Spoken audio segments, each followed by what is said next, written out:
de la calidad de ese líquido por efecto del ingreso de la alimentación. Veamos lo que pasa con el otro extremo, que es el de vapor sobrecalentado, ¿okay? Un vapor que tiene una temperatura mayor a lo que sería la condición de vapor saturado, que sería el extremo opuesto a esta condición del líquido subenfriado. Entonces, si el vapor es sobrecalentado, lo que va a ocurrir es que como ese vapor tiene una condición térmica, una temperatura mayor a las condiciones de vapor saturado, ese vapor que ingresa ocasiona que parte del líquido que va descendiendo condense parcialmente. ¿Qué va a ocurrir entonces? Que el vapor que va ascendiendo se une con el vapor que ingresa en la alimentación, pero también con una fracción de vapor que estamos creando por la vaporización del líquido que va descendiendo. ¿Qué va a ocurrir? Que el flujo total de vapor en la sección de enriquecimiento va a ser mayor que la suma del vapor que viene de agotamiento más el vapor que ingresa con la alimentación. ¿Por qué? Porque aquí tendríamos que sumarle la fracción del líquido que se está vaporizando. ¿Qué ocurre con la cantidad de líquido? Bueno, que la cantidad de líquido en la sección que vamos a tener de agotamiento va a ser menor que la cantidad de líquido que hay en la sección de enriquecimiento. Y por último tenemos el caso de mezcla, ¿ok? ¿Qué sucede? Que ahora tenemos una mezcla líquido-vapor. Esa mezcla líquido-vapor, como se encuentra en una condición de equilibrio, simplemente lo que va a ocurrir es que el vapor que ingresa en esa condición de mezcla se une con el vapor que va ascendiendo. Entonces el vapor total que tenemos en la sección de enriquecimiento es el flujo de vapor que hay en la sección de agotamiento más el vapor que ingresó con la alimentación. En tanto de que el líquido que vamos a tener en la sección de agotamiento va a ser el líquido que está descendiendo de enriquecimiento más la cantidad de líquido que ingresa con la alimentación. Entonces aquí simplemente si conocemos la fracción de vapor que hay en esa mezcla, podemos entonces determinar los balances de materia que tenemos. Entonces fíjense que dependiendo de la condición térmica de la alimentación, los flujos molares de vapor y de líquido en cada una de las secciones de la columna van a ser diferentes. En un caso, por ejemplo, cuando es líquido saturado, vamos a encontrar que el flujo de líquido que hay en agotamiento es mayor al que hay en rectificación. No obstante, cuando tenemos, por ejemplo, vapor sobrecalentado, la cantidad de líquido que hay, en caso contrario, ahora en el agotamiento es menor que el que teníamos en la sección de rectificación. Entonces, con esto lo que quiero puntualizar es que los flujos molares en cada una de las secciones de rectificación y agotamiento dependen directamente de la condición térmica de la alimentación. Y al nosotros modificar esos flujos molares en cada una de las secciones de agotamiento y de rectificación, estamos cambiando el desempeño de la columna, porque estamos cambiando los flujos asociados a los procesos de transferencia de masa interna que se dan en la fase. O sea que una manera de cambiar o modificar la separación en un equipo es modificar la condición térmica de la alimentación. ¿Por qué? Porque afuera de la columna podemos tener, y en la mayoría de los casos vamos a tener, un intercambiador de calor que nos permite ajustar si nosotros queremos alimentar líquido subenfriado, líquido saturado, mezcla, vapor saturado o vapor sobrecalentado. Entonces, cambiando esa condición térmica de la alimentación, nosotros estamos cambiando lo que es el balance de la columna de destilación. Bueno,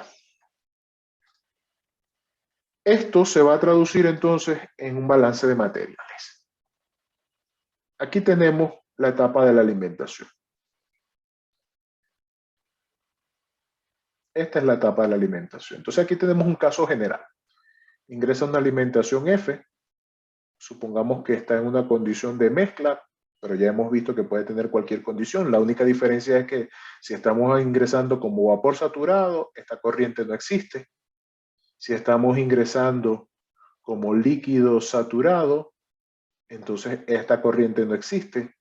O si estamos ingresando con las condiciones límites del líquido subenfriado o de vapor sobrecalentado, entonces lo que tendremos es una corriente de vapor y de líquido en condiciones por encima de las condiciones de saturación.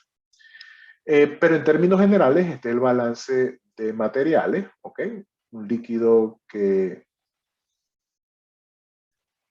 desciende, un vapor que va ascendiendo, un vapor que hay en la etapa de la alimentación.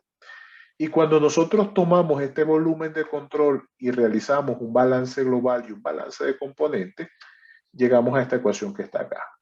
¿Okay? ¿De dónde se obtuvo esta ecuación? Simplemente haciendo un balance en este volumen de control que tenemos acá. Lo que ingresa más lo que sale. Este balance detallado de cómo llegamos a esta ecuación que está allí, se los he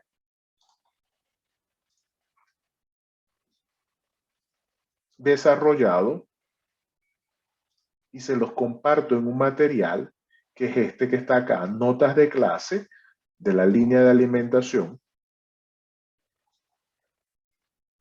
¿Ok? Aquí está lo que es el balance de materia en la intersección de las líneas de operación.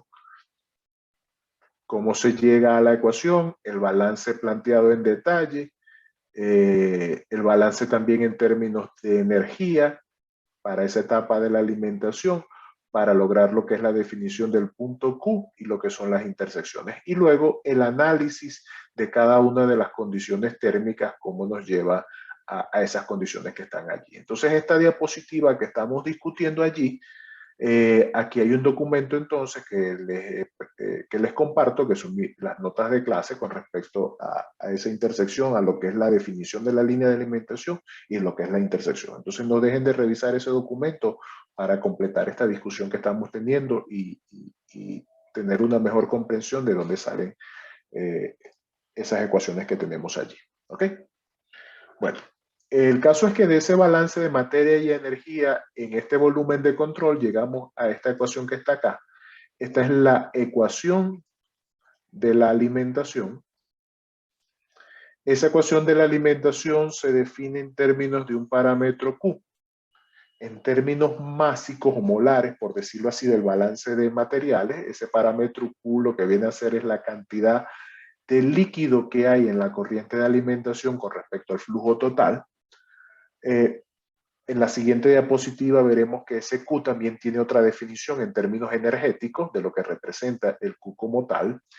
El caso es que esta definición nos permite que esta ecuación también sea planteada en términos de ese parámetro Q, donde tenemos también igual una línea recta. Fíjense que en ambos casos el modelo es Y igual a MX más B, donde en este caso esta es la pendiente. Ahora la pendiente es toda esta que está acá, o lo que es lo mismo, menos LF sobre BF es igual a Q sobre Q menos 1. Y el intersecto, en este caso, esta es la pendiente. El intersecto de ambas líneas, o sea, de ambas representaciones, viene a ser F sobre BF, que sería este valor que tenemos acá, que multiplica a X sub F, y es igual a ¿quién? A este que tenemos acá. A menos X sub F, Q menos 1. O sea que tenemos, por decirlo así, dos maneras de trabajar esa línea de alimentación. En términos de los flujos molares, o de esas fracciones que tenemos de líquido y de vapor que hay en la alimentación, o en términos de ese parámetro Q, o condición térmica de la alimentación, como así se conoce. ¿Qué pasa? ¿Por qué no puedo borrarlos?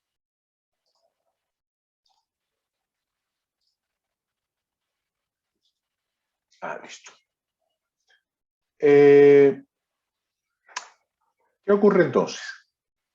Que dependiendo de el valor que tenga esta pendiente, nosotros vamos a tener diferentes inclinaciones, por decirlo así, de esa línea de alimentación. Y eso lo vemos en este gráfico que está acá. En ese gráfico, aquí esta línea que estoy trazando en rojo es la línea correspondiente a la sección de rectificación, ¿ok? La que comienza en el punto X sub D.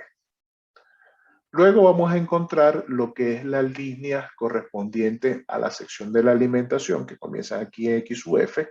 Entonces subo con X u F a la diagonal y a partir de este punto comienzo a trazar lo que son las líneas de la alimentación. Entonces, dependiendo de la condición térmica que tenga la alimentación, esa línea de alimentación tendrá diferentes pendientes. Por ejemplo, si la alimentación es líquido subenfriado, esa línea tendrá una inclinación bastante pronunciada. Bajo esa condición lo que ocurre es que el parámetro Q tiene un valor que es considerablemente mayor a 1. Si la alimentación es líquido saturado, lo que encontramos es una asíntota. Lo que ocurre entonces es que la pendiente Q es igual a 1. Este valor, cuando Q se hace igual a 1, fíjense aquí en esta ecuación que tenemos acá, se establece una indeterminación, algo dividido entre 0, por eso que tenemos este comportamiento asintótico que vemos acá. Cuando la alimentación es mezcla, vamos a tener una línea que va a tener una inclinación que va a estar entre 0 y los 90 grados. En ese caso, el valor del parámetro Q está entre 0 y 1. Esta es la condición de mezcla. Cuando tenemos este vapor saturado, tenemos una línea que tiene 0 grados de inclinación.